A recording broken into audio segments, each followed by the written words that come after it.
Hello everyone, कैसे हैं आप लोग। आई होप कि आप सब बहुत अच्छे हो गाइस। तो आज है 12 नवंबर। आज हम लोग 12 नवंबर से बनने वाले सभी इम्पोर्टेंट करंट अफेयर्स को डिस्कस करेंगे और साथ ही में कुछ जीके डिस्कस करेंगे जो एग्जाम में पूछे जा चुके हैं या मोस्टली पूछे जाते हैं। पहले स्टार्ट करते हैं आज का वीडियो। आज का फर्स्ट क्वेश्चन है, हाल ही में बेहतर उपयोगकर्ता अनुभव के लिए भारतीय विशेष पहचान प्राधिकरण UIDAI द्वारा शुरू किए गए चैटबॉट का क्या नाम है। UIDAI मतलब कि unique identification authority of India, यानी कि आधार कार्ड की ये जो वेबसाइट है, इसने जो है ना अपने जो जितने भी उपयोग करता है, आजकल तो सभी के पास आधार कार्ड है, तो उनके लिए एक बेहतर जो है अनुभव के लिए एक चैटबॉट शुरू किया है। तो इसका नाम हो जाएगा आधार मित्र। अब आधार मित्र से क्या है, आपकी जितनी भी क्वेरीज या फिर जो प्रॉब्लम्स होगी उनको ये जो है ना इंस्टेंट सोल्यूशन हो जाएगा इसका आधार मित्र ऐप से। जैसे कोई भी आपकी क्वेरीज होती है, आपको कुछ भी अपडेट वो सब करना होता है, तो ये इसके लिए हो जाते हैं। और अभी आधार कार्ड अथॉरिटी ने ये भी जारी किया है कि आपको अपना जो आधार कार्ड है वो हर 10 साल पे जो है ना रिन्यू कराना होता है। और क्योंकि जो है कई लोगों के एड्रेस चेंज हो जाते हैं, मोबाइल नंबर चेंज होता है, ये देखा गया है, तो इसी के चलते अब जो है ना ये कहा गया कि हर 10 साल में आपको अपना आधार कार्ड अपडेट कराना अनिवार्य होगा। तो इसी के चलते आधार मित्र ऐप अभी जो हाल ही में जो Aadhaar card unique identification authority of India के द्वारा शुरू की गई है। अदर ऑप्शन अगर डिस्कस करें तो आधार फेस रीडर, ये एक आधार फेस रीडर जो आधार की जो ये केवाईसी होती है ना, तो आपको जो है ना ये जो फेस रीड करके आप जो है ना इसका आधार आपका फेस रीड कर कर भी जो है ना आप उसमें जो है कंटिन्यू कर सकते हैं। तो ये आधार फेस रीडर ऐप भी एक आई थी 2-3 महीने पहले, ठीक है। और ये आधार कम तो कोई ऐप नहीं आई है। अब देखते हैं नेक्स्ट क्वेश्चन। नेक्स्ट क्वेश्चन है, हाल ही में कौन सा देश भारत का शेष तेल उपयोग आपूर्तिकर्ता बन गया है। मोस्ट इंपोर्टेंट क्वेश्चन है, इसका राइट आंसर है रशिया। क्योंकि अभी हाल ही में रशिया यूक्रेन का युद्ध आप लोग देख रहे हो, और हमारे जो विदेश मंत्री, शायद मैंने कल ही कराया था ये क्वेश्चन, डॉक्टर एस जयशंकर विदेश मंत्री रशिया में गए थे और वहां से रशिया के साथ अपने जो संबंध वगैरह को अच्छे स्थापना देने के लिए उन्होंने कई वार्तालाप की।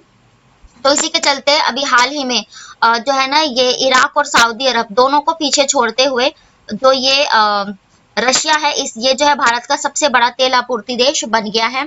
और अक्टूबर रूस में भारत और 9.46 लाख बैरल दिन कच्चा तेल निर्यात किया है। और ये सबसे बड़ा क्रूड यानी कि जो समुद्री रास्ते से तेल आता है ना, तो वो निर्यातक देश बन गया है।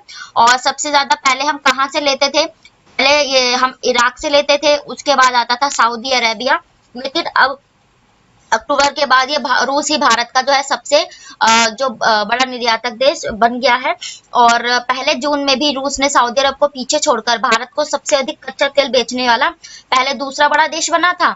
लेकिन इस वक्त इराक भारत को कच्चा तेल बेचने वाला सबसे बड़ा देश बना हुआ था, और अब इसको भी पीछे छोड़ते हुए रूस जो है सबसे बड़ा निर्यातक देश बन गया है। बात आई है रूस की राजधानी है मॉस्को, और इसकी करेंसी क्या है, तो इसकी जो रूस की राजधानी है मॉस्को, और इसकी जो करेंसी है रूबल है, और इसके जो राष्ट्रपति है ये व्लादिमीर पुतिन है। और यूक्रेन रूस का युद्ध है, तो इंपॉर्टेंट बन जाते हैं ऐसे क्वेश्चंस, ठीक है।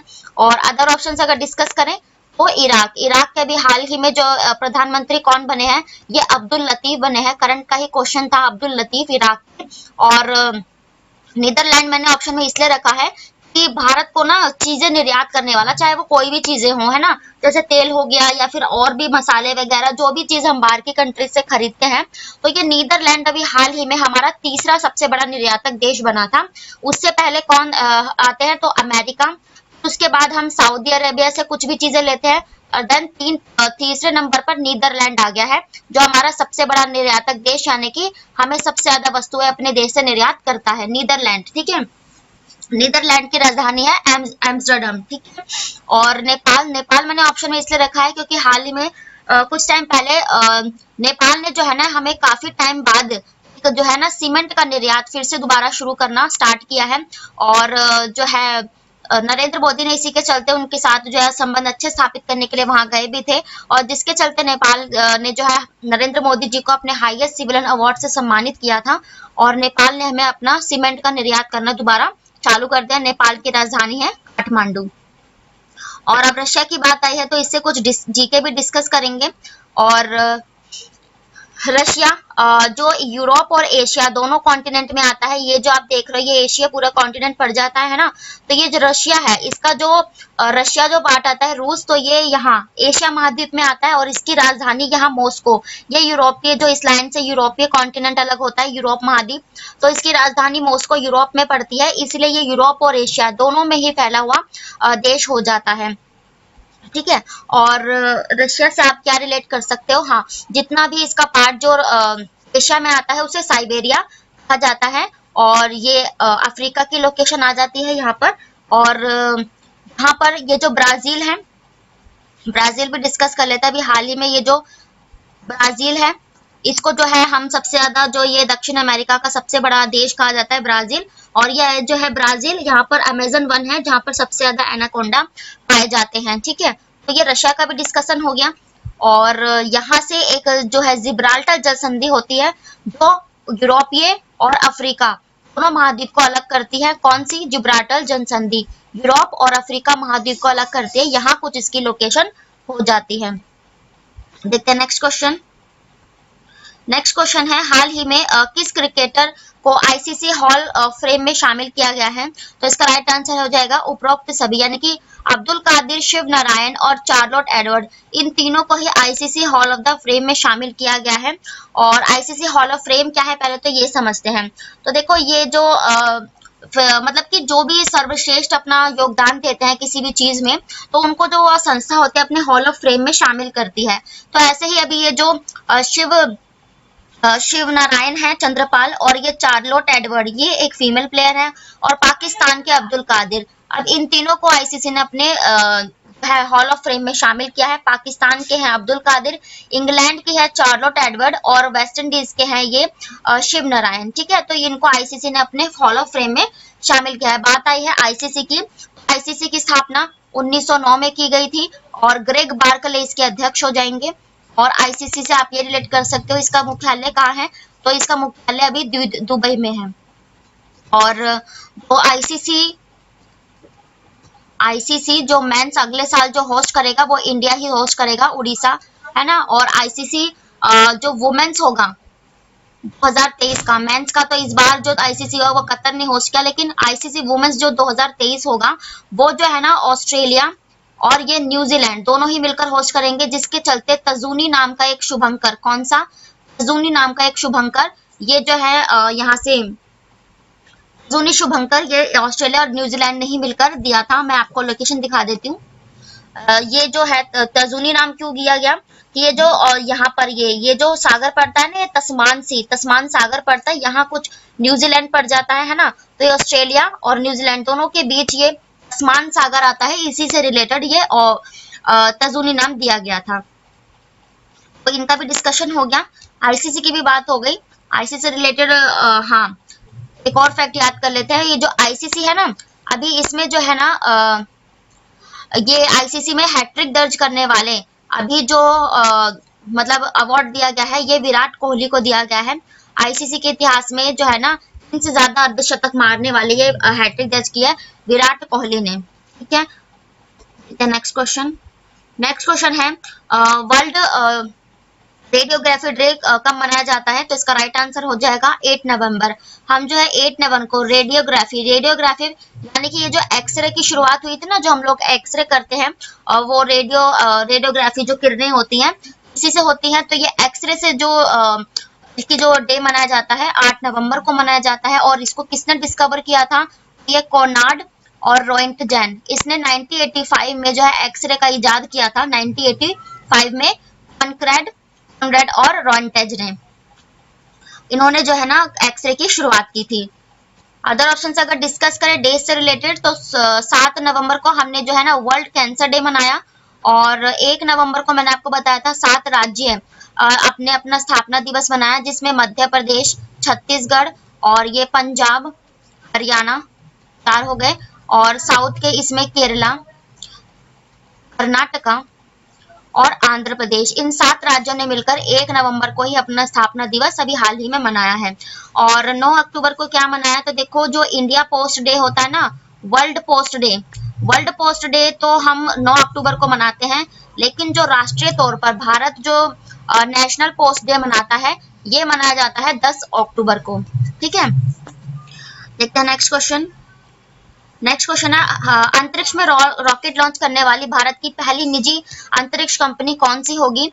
इसका राइट आंसर हो जाएगा स्काई रूट। अभी आप लोग जानते हैं जो अंतरिक्ष के क्षेत्र में कई प्राइवेट कंपनियां भी आगे आ रही हैं, और इसरो तो है ही हमारी जो है वो तो एक गवर्नमेंट है, और ये जो पहली ये जो निजी कंपनी बने ये स्काई रूट एरोस्पेस बन गई है। स्काई रूट एरोस्पेस ने अभी हाल ही में अपना पहला रॉकेट, ये जो है हैदराबाद में स्थित है स्काई रूट एरोस्पेस, और इसने मंगलवार को भारत का पहला निजी तौर पर विकसित रॉकेट, इसका नाम क्या है तो विक्रम एस, आप रॉकेट का नाम याद रखना विक्रम एस या विक्रम 112, 16 नवंबर के बीच तैयार है ये, और इसको लॉन्च किया जाएगा। स्काई रूट ये जो है ना एजेंसी है इसके चलते।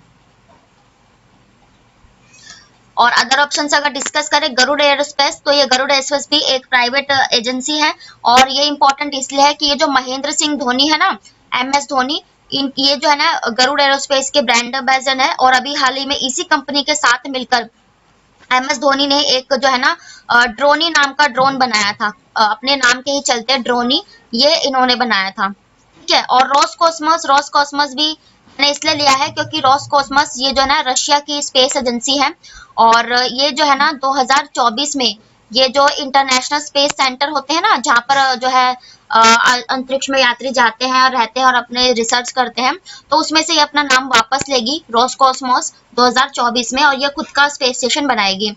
और ये चाइना स्पेस एजेंसी ने अभी हाल ही में जो है ना फोन वन जो है ना स्टार्ट किया था सूर्य के रहस्यों का पता लगाने के लिए। अभी हाल ही में इसने भी एक सैटेलाइट लॉन्च किया था चाइना स्पेस एजेंसी ने। ठीक है, नेक्स्ट क्वेश्चन है, हाल ही में सुप्रीम कोर्ट ने किस राज्य द्वारा की गई घोषणा फीस बढ़ाने के लिए कॉलेज के फैसले को रद्द किया है? तो इसका राइट आंसर हो जाएगा आंध्र प्रदेश। अभी जो आंध्र प्रदेश है ना इसने कोर्ट में ये लाया था कि ये मेडिकल की फीस जो है ना अपने राज्य में बढ़ाना चाहता है, तो इसी जो है ना खारिज कर दिया है सुप्रीम कोर्ट ने इस जो है प्राइवेट मेडिकल कॉलेज जो फीस होती है इसको, और उन्होंने ये भी कहा कि शिक्षा जो है लाभ कमाने का व्यवसाय नहीं है, और अदालत ने कहा कि ट्यूशन फीस हमेशा सस्ती होगी। और आंध्र प्रदेश सरकार ने मेडिकल छात्रों को 24 लाख रुपए प्रतिवर्ष बढ़ाने का निर्णय लिया था, और ये फीस से 7 गुना अधिक है, मतलब कि जितनी फीस वो नॉर्मली डिपॉजिट करते हैं उससे 7 अधिक ये थी, और 24 लाख रुपए तक इन्हें जो है खर्च करने पड़ते हैं अपनी शिक्षा की पढ़ाई के लिए। एक और जो मध्य प्रदेश जो है ना ये मेडिकल की पढ़ाई हिंदी में लाने वाला है, और वहीं तरफ कुछ ऐसे राज्य हैं जो मतलब इस तरह का काम करे, तो इसी को सुप्रीम कोर्ट ने खारिज कर दिया है। और आंध्र प्रदेश की बात करें तो आंध्र प्रदेश की राजधानी है ये अमरावती, और अमरावती में ही जो हमारा लास्ट जो हाई कोर्ट 25वां हाई कोर्ट यहीं पर बना था। जगन मोहन रेड्डी यहाँ के मुख्यमंत्री हो जाएंगे। आंध्र प्रदेश की एक सबसे फेमस योजना अम्मा ओडी योजना, यानी कि माँ की गोद, इसकी बहुत फेमस योजना है। और मध्य प्रदेश अभी हाल ही में मेडिकल की तो पढ़ाई है इसी को जो ना हिंदी में प्रोवाइड करने वाला पहला राज्य मध्य प्रदेश बना। इसकी राजधानी है भोपाल, और शिवराज सिंह चौहान यहाँ के मुख्यमंत्री हो जाएंगे। बात करें उत्तराखंड की, तो उत्तराखंड ने क्या किया, उत्तराखंड ने देखो इसकी राजधानी है देहरादून, और पुष्कर सिंह धामी यहाँ के मुख्यमंत्री हो जाएंगे। और अभी जो ये एक आकाश लाइफ जो मिशन चलाया गया था, मिशन आकाश लाइफ, ये उत्तराखंड के देहरादून में चलाया गया था। और स्कूलों की बात करें, हर स्कूल में योगा को अनिवार्य करने वाला राज्य उत्तराखंड ही बना था। हिमाचल प्रदेश की बात करें तो हिमाचल प्रदेश में की राजधानी है ये शिमला, और मुख्यमंत्री है जयराम ठाकुर। हिमाचल प्रदेश ने जो है ना ये अभी पन बिजली की योजना यानी कि पानी से बिजली बनाने की योजना हिमाचल प्रदेश के चंबा में नरेंद्र मोदी जी ने इसका उद्घाटन किया था, और काफी जो सुविधाएं हैं अभी हाल ही में हिमाचल प्रदेश में मोदी जी ने अनाउंस की थी। क्वेश्चन से इतना ही, देखते हैं नेक्स्ट क्वेश्चन।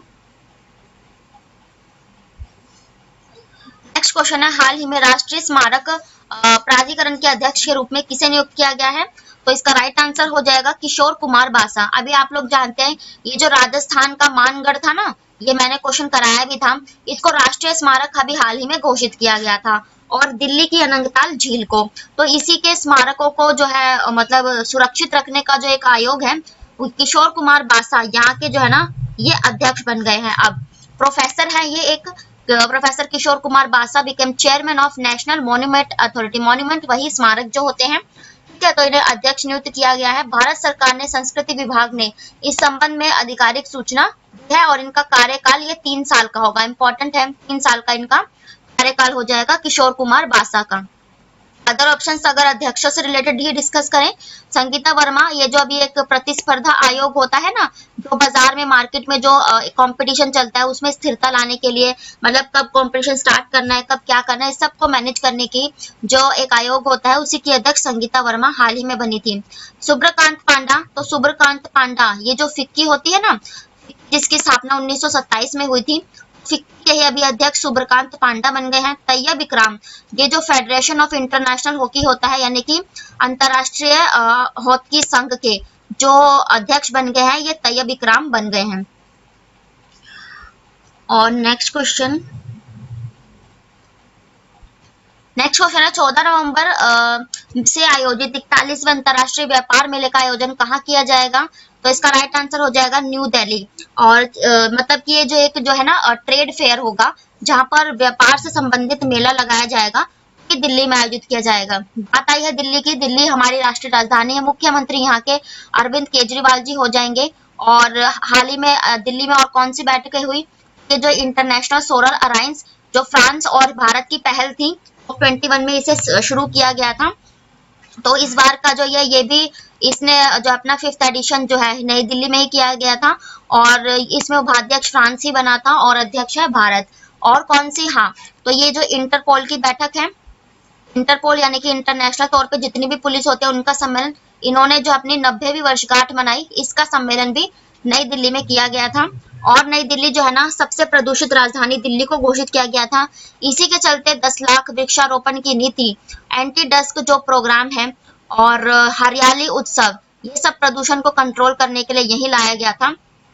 ठीक है, अदर ऑप्शंस अगर डिस्कस करें इन्हीं चीजों से रिलेटेड, तो केरला, केरला को मैंने ऑप्शन में इसलिए रखा है कि केरला में अभी हाल ही में ना जो एक थय्यम और एक थल्लीकट्टू जो फेस्टिवल, थय्यम और थल्लीकट्टू, ये केरला में आयोजित किया गया था। केरला की राजधानी क्या है? तिरुवनंतपुरम। मुख्यमंत्री पिनई विजयन हो जाएंगे। छत्तीसगढ़ में कौन सा जो सम्मेलन हुआ?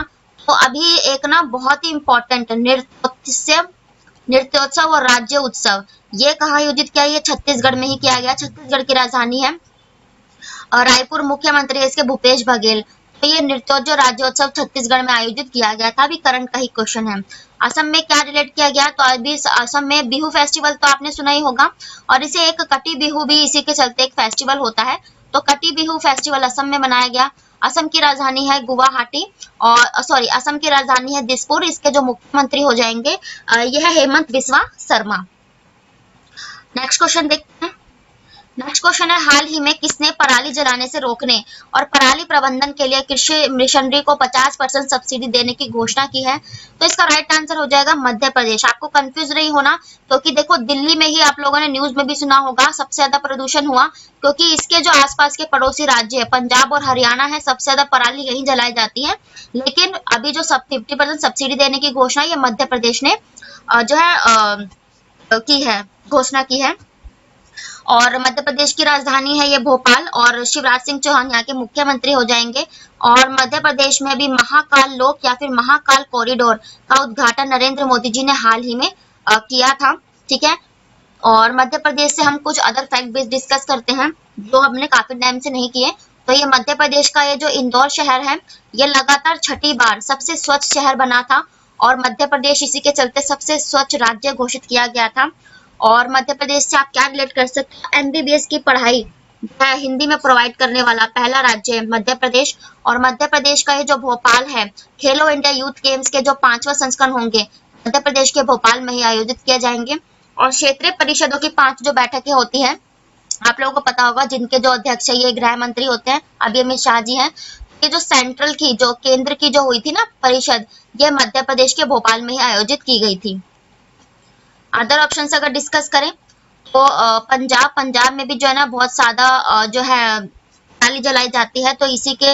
और अभी हाल ही में ना इसमें 1 एमएलए 1 पेंशन योजना, यानी कि एक एमएलए को सिर्फ एक बार पेंशन मिलेगी, ये योजना पंजाब लाया था। पंजाब के मुख्यमंत्री है भगवंत सिंह मान, और राजधानी है इसकी चंडीगढ़, जो एक केंद्र शासित प्रदेश भी है।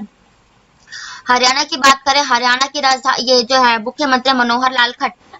और हरियाणा में आप ये रिलेट कर सकते हो कि अभी हाल ही में जो 2G एथेनॉल पॉलिसी है ये लागू करी थी नरेंद्र मोदी जी ने हरियाणा के पानीपत में, क्योंकि इसमें इस योजना में क्या होगा कि जो 20% इथेनॉल और 80% पेट्रोल मिलाकर बेचा जाएगा। कर्नाटक की बात करें तो इसने भी हाल ही में जो ये SC और ST कास्ट होती है, शेड्यूल कास्ट और शेड्यूल ट्राइब्स, इनके लिए जो है ना आरक्षण प्रदान किया था। SC वालों के लिए 2% और ये जो ST है इनके लिए 4% आरक्षण की घोषणा कर्नाटक के जो मुख्यमंत्री है बसवराज बोम्मई, इन्होंने किया था, और इसकी जो राजधानी है बेंगलोर। नेक्स्ट क्वेश्चन देखते हैं। नेक्स्ट क्वेश्चन है हाल ही में पर्यावरण पर ग्रीन हाउस जैसे गैसों के प्रभाव को कम करने के लिए जानवरों पर खिलौना लगाने वाला पहला देश कौन सा बन गया है?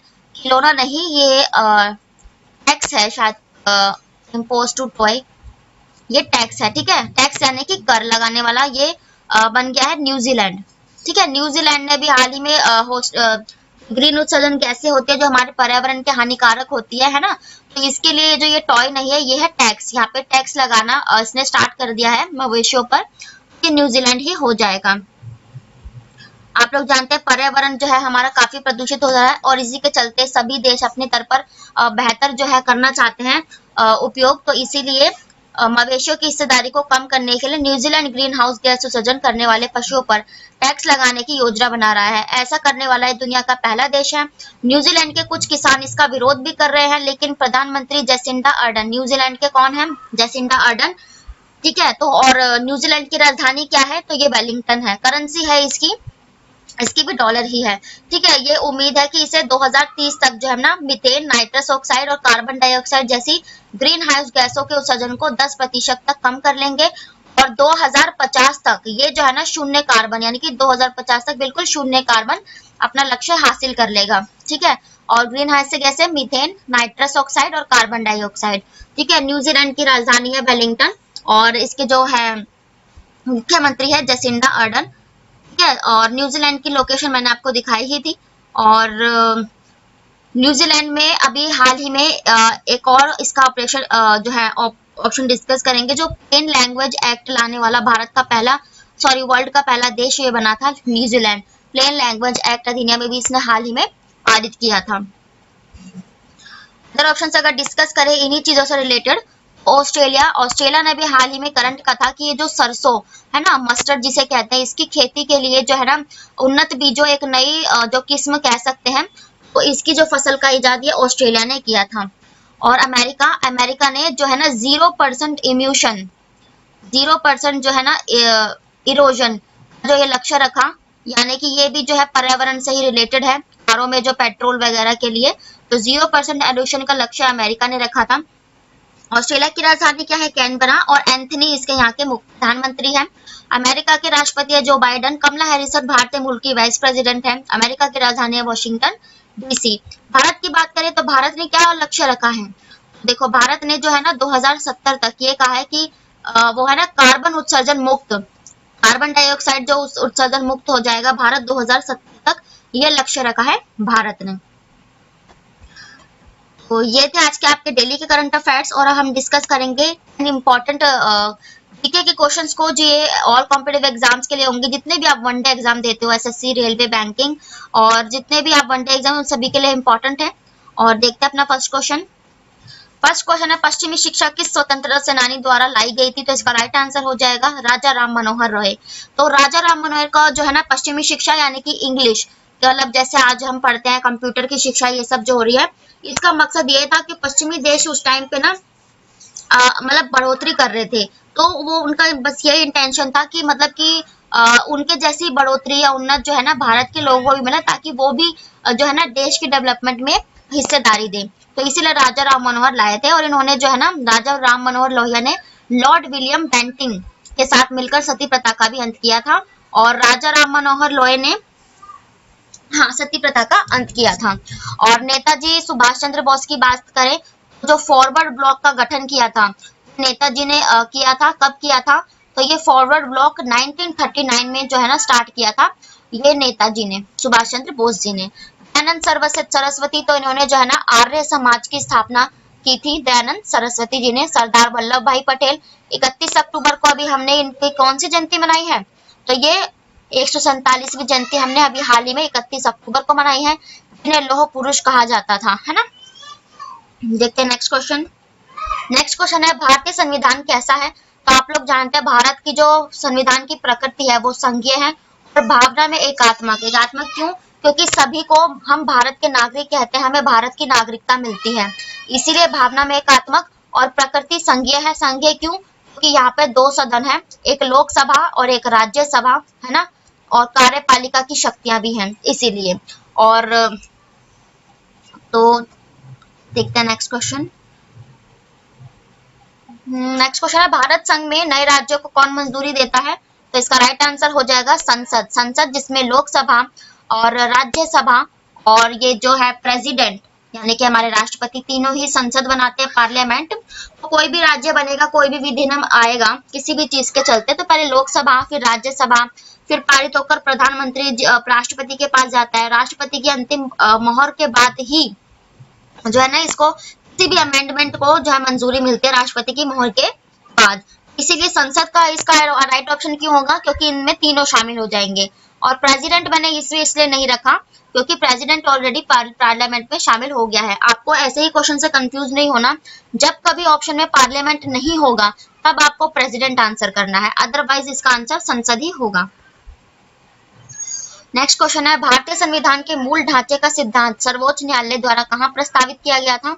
तो इसका राइट आंसर हो जाएगा केशवानंद भारती केस। अब ये मूल ढांचा क्या होता है? तो यानी कि जो मतलब इसका जो संविधान हमने जो पहले तैयार किया संविधान सभा ने, उसमें संशोधन हो सकता है नहीं है, कैसे, वही। और ये भारतीय सर्वोच्च न्यायालय क्यों करता है? क्योंकि जो सर्वोच्च न्यायालय होता है ना, यही जो है भारत का एक तरह से सर्वोच्च न्यायालय ही एक तरीके से हमारे जो भारतीय संविधान है ना उनके पेरेंट्स होते हैं, यानी कि जो हमारे संविधान की रक्षा करते हैं गार्जियंस है ना, पेरेंट्स, ये सर्वोच्च न्यायालय है। इसी के चलते संविधान का मूल ढांचे की परिभाषा ये सर्वोच्च न्यायालय ही परिभाषित करता है। नेक्स्ट क्वेश्चन है अंडमान और निकोबार द्वीप समूह के जो समूह का उच्च न्यायालय है ये कहाँ पर है। तो आप लोगों ने देखा होगा अंडमान निकोबार इस तरफ है पूर्व क्षेत्र में, और यहाँ पर पश्चिम बंगाल पड़ता है। और ये जो लक्षद्वीप है वो इस क्षेत्र में है ना। तो ये अंडमान निकोबार का ये जो पड़ता है ना उच्च न्यायालय, ये पश्चिम बंगाल में। और जो ये लक्षद्वीप है, यहाँ पर जो आपने केरल की लोकेशन देखी है, तो केरला में ये लक्षद्वीप का उच्च न्यायालय पड़ता है, ठीक है। नेक्स्ट क्वेश्चन है किस संविधान संशोधन द्वारा नगर पालिका विधेयक पारित किया गया था।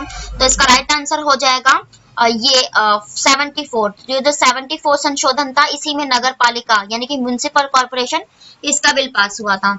7वां 1956 की एक राज्य में मतलब एक जो राज्यपाल होता है ना, वो एक से ज्यादा राज्यों में राज्यपाल रह सकता है, जैसे कि नागा नेशन अभी पश्चिम बंगाल और मणिपुर दोनों के हैं, ये इसी में संशोधन में वर्णित है। 7वां संशोधन 1956। 44वां तो आप लोग सभी जानते हैं 1974 74 नहीं 1976। 44वां संशोधन 1976 में क्या है, तो संपत्ति के अधिकार को फंडामेंटल राइट्स जो है मौलिक अधिकार से हटाया गया था। और ये 42वां संशोधन 1972 करके ये जो है हमारे जो कई चीजों को इसे मिनी संविधान भी कहते हैं, जिसके चलते कई चीजों को इसमें जोड़ा गया था। सॉरी, ये 42वां संशोधन 1976 है, 1976 है। और ये 44वां संशोधन ये 78 है, 1978 है ये, सॉरी 1978 द्वारा संपत्ति के अधिकार को खत्म किया गया। 42वां संशोधन 1976 को मिनी संविधान कहते हैं। क्यों? इसके चलते कई प्रावधान भारत में संविधान में जोड़े गए थे, ठीक है। नेक्स्ट क्वेश्चन है भारतीय संविधान का कौन सा अनुच्छेद बच्चों को मुफ्त और अनिवार्य शिक्षा देता है। तो आप लोगों को पता होगा अनुच्छेद जो 21 होता है, हमें जो 19 से जो 22 तक है हमारे स्वतंत्रता का अधिकार है, तो इसमें से एक है कि 6 से 12 साल के बच्चों को मुफ्त शिक्षा का अधिकार है और ये अनिवार्य भी है। तो 21 में और भी कई प्रावधान है इसमें, जैसे कि हमें प्राण और देह की स्वतंत्रता अनुच्छेद 21 में है, स्वच्छ पर्यावरण मिले किसी देश से, वो अनुच्छेद 21 में ही है। अनुच्छेद 39 में क्या है, तो हमें जो ये फ्री कानूनी सेवा मिलती है, जैसे कभी हम कोई लोग वकील अफोर्ड नहीं कर पाते, तो उसके लिए अनुच्छेद 39 में फ्री कानूनी सेवा का वर्णन है। 165, तो ये जो महाअधिवक्ता होते हैं ना, जैसे केंद्र में महान्यायवादी, ऐसे राज्यों में महाअधिवक्ता, उनसे रिलेटेड प्रावधान 165 में है। राज्य की विधानसभाओं के चुनाव से रिलेटेड जो प्रावधान है अनुच्छेद 170 में है। नेक्स्ट क्वेश्चन देखते हैं। नेक्स्ट क्वेश्चन है, चक्रवात निम्नलिखित में से किसके कारण आता है? इसका राइट आंसर हो जाएगा कम दबाव। जब हवा का जो है ना कम प्रेशर हो जाता है, तो इसी के चलते जो है ना कई चीजें बदलती है। इसके चलते साइक्लोन यानी कि तूफान जो है बदल जाता है। और मानसून, मानसून तो यह जब हवा अपना रुख बदलती है ना, तब मानसून आता है। नेक्स्ट क्वेश्चन देखते हैं। आंध्र प्रदेश और तमिलनाडु के तटीय क्षेत्र को क्या कहा जाता है? ये मोस्ट इंपॉर्टेंट क्वेश्चन है, कई बार एग्जाम में आता है। और आप लोग जानते हैं आंध्र प्रदेश की लोकेशन यहाँ है और ये जो तमिलनाडु इधर ही पड़ता है। तो ये जो तटीय क्षेत्र, इन दोनों का जो तटीय क्षेत्र है ना, यहाँ पर ये कोरोमंडल कहलाता है। यहाँ पर आपने केरला की लोकेशन देखी है, तो केरला, केरला के तट को मालाबार कहते हैं। और कुछ और आगे जाएंगे तो यहाँ पर आप लोग जाते गोवा पड़ता है। और गुजरात से जहां से स्टार्ट होता है ना ये ऐसे राज्य, यहाँ पर ये दमन और दीव, तो ये दमन दीव से गोवा ये क्या पड़ता है, तो इसको ऊपर कहा जाता है ये। ठीक है, नेक्स्ट क्वेश्चन। नेक्स्ट क्वेश्चन है, नागा, खासी और गारो पहाड़ियां कहाँ स्थित है? तो इसका राइट आंसर हो जाएगा हमारे जो पूर्वोत्तर राज्य यानी कि पूर्वांचल राज्य होते हैं ना, इनको जो है ना ये पहाड़ियां यहाँ पर स्थित होती हैं। अब पूर्वोत्तर राज्य में कौन, जैसे असम, मेघालय, मिजोरम, जिसे सात भगनी कहते हैं, तो ये वो हो जाते हैं। और इसको मैं मैप से समझा देती हूँ आपको। ये जो राज्य होते हैं ना सिक्किम को छोड़कर, ये वाले राज्य, इनको सात भगनी, सात बहनें भी कहते हैं, पूर्वांचल राज्य। तो यहीं पर जो है ना ये पहाड़ियां स्थित होती है, जिसमें अरुणाचल प्रदेश, असम, मेघालय, त्रिपुरा, मिजोरम, मणिपुर, नागालैंड, ये सब पूर्वांचल राज्य में आ जाते हैं।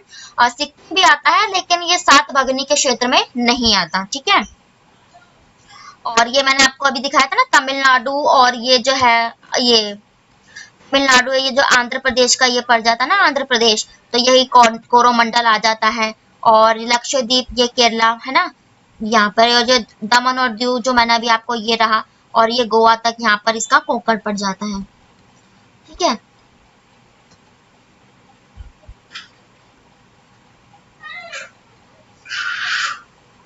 तो ये हो गया ना।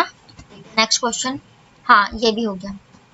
तो काराकोरम, तो आप लोग जानते हैं ये ट्रांस हिमालय, ट्रांस हिमालय मैंने आपको बताया जो हिमालय के पार का क्षेत्र होता है। काराकोरम श्रेणी, भारत की सबसे ऊंची चोटी है काराकोरम, जो ये जो केटू गॉडविन ऑस्टिन है ना, काराकोरम श्रेणी में ही आती है। नंदा देवी, नंदा देवी ना जो ये कंचनजंगा, कंचनजंगा जो विश्व का तीसरा सबसे ऊंचा पर्वत है, और भारत में हिमालय की सबसे ऊंची चोटी कंचनजंगा ही कहलाती है। और नंदा देवी और कंचनजंगा ये जो बृहद हिमालय होते हैं ना, बृहद या फिर महान हिमालय कहते हैं, तो ये उसके पार्ट, जितनी भी ऊंची ऊंची चीजें है ना, जैसे नंदा देवी, कंचनजंगा, माउंट एवरेस्ट, ये बृहद हिमालय के पार्ट हैं। ठीक है, और बस इसमें इतना ही है। और देखते हैं नेक्स्ट। तो ये थे आज के आपके डेली के करंट अफेयर्स और स्टैटिक जीके के क्वेश्चंस। आई होप मैं आपको हर क्वेश्चंस में से जितने भी जीके और अदर फैक्ट बन सकते हैं उन सबको अच्छे से डिस्क्राइब कर पाई हूँ। और वीडियो अगर पसंद आए तो प्लीज लाइक करें, कमेंट करें और वीडियो को शेयर करें, ताकि नोट और कमेंट करके अगर कोई सुझाव है तो वो भी बताइए। और सब्सक्राइब करिए चैनल को, ताकि जो है नोटिफिकेशन आप तक पहुंच सके, और जो है ज्यादा से ज्यादा लोगों तक ये वीडियो पहुंचे, ताकि जो है दूर दराज में लोग जो रहते हैं उन तक भी ऐसी वीडियो प्रोवाइड हो सके। Thank you very much. मैं मिलती हूँ आपको नेक्स्ट वीडियो में, तब तक के लिए bye, take care, Radhe Radhe.